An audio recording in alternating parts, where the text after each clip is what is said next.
Hola, l'equip d'Implica volem participar en el Dia Europeu dels Parcs 2020 explicant-vos en què consisteix el seguiment de petits mamífers que es fa a Catalunya, ja que aquí a Toirigo tenim una de les 30 estacions actives que hi ha en tot el territori i que funciona des de fa 3 temporades. I ara us volem presentar els micromamífers del Parc Nacional. Bé, a veure, primer anem a aclarir què és això de micromamífers. Doncs no són més que petits mamífers que pesen màxim 100 o 150 grams, però alguns d'ells pesen moltíssim menys, i que dividim en 2 grans grups. D'una banda, els insectívors, que mengen sobretot insectes i en el que trobem l'almesquera, el talp i les musaranyes. I d'una altra banda, tenim el grup dels rosegadors, en el que hi ha els talpons, els ratolins i els lirons. Aquesta informació us la podeu descarregar al següent enllaç del Parc Nacional. I ara entrarem en detall d'aquelles espècies que hem trobat a l'estació de Toirigo.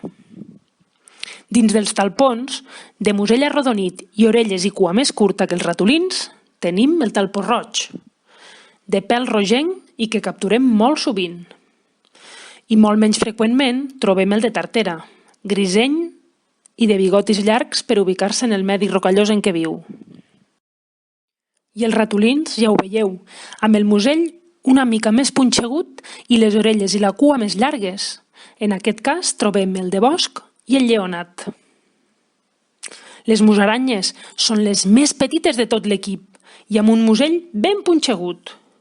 Nosaltres hem capturat la tricolor, que té 3 colors de pèl diferents.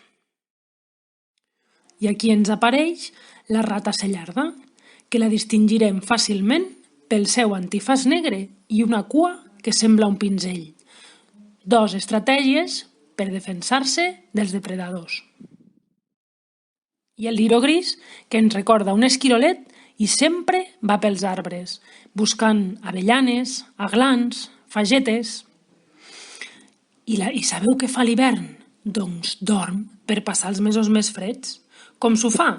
Doncs bones reserves de greix i a dormir. I del liró gris tenim un seguiment a part del de la resta de petits mamífers, que només els controlem a ells mitjançant unes caixes que tenim col·locades al bosc, però bé, això us ho explicarem en una altra ocasió.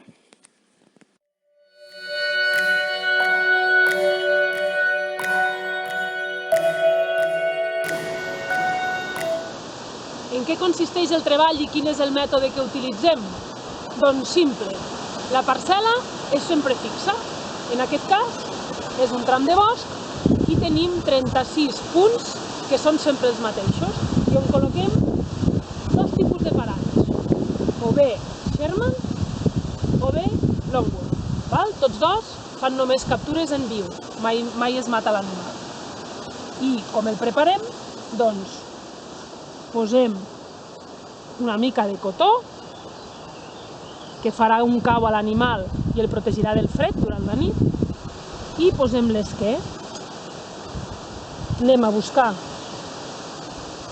el punt i el següent parany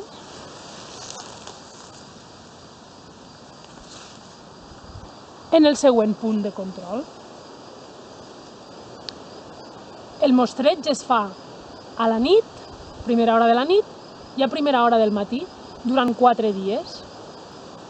Revisem el parany, si hi ha una captura, la porta està tancada, traiem l'animal, l'identifiquem, mirem quina espècie és, el pesem, mirem el sexe, si és mascle o femella, i inclús si estan en estat madur sexualment, la femella està prenyada o potser si està alletant a les seves cries.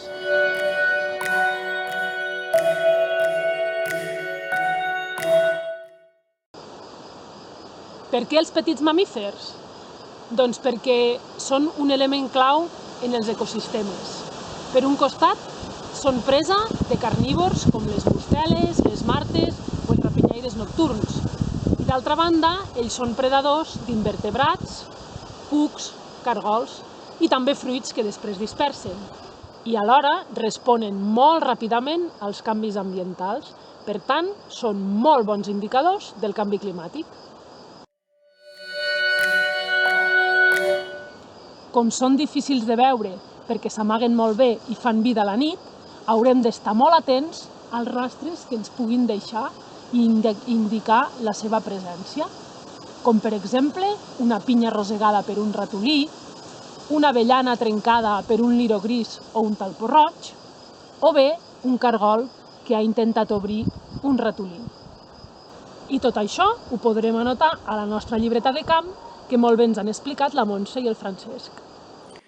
I per acabar, us proposem una manualitat que us podeu descarregar en l'enllaç que veieu a continuació de la web del Parc Nacional.